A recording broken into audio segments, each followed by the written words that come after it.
Hello everyone, welcome to this video. In this video, I'm going to talk to you about what steps you need to take if your laptop is not shutting down or if you're trying to shut it down and it is getting hanged and giving you some kind of an error.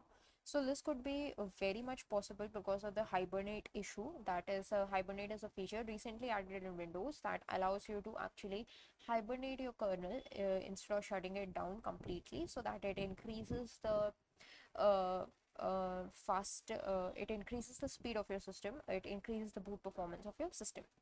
So for this, what we need to do is we need to disable the hibernate system, and then the error issue or the lag that you're getting while trying to turn off your laptop should have been solved. So for this, what you need to do is go to the search bar and type in settings.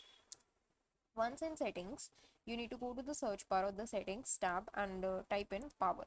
So this would take you to power and sleep settings. In the related settings, there would be additional power settings option. So just click on that. Go to choose what the power buttons do on the top left corner and select this option that says change settings that are currently unavailable. Once you do that, in the shutdown settings, you will see that there is an hibernate option. If it is checked, make sure to uncheck it, click on the save changes, and that should solve your hibernate issue. That's it for this video. Thanks for watching.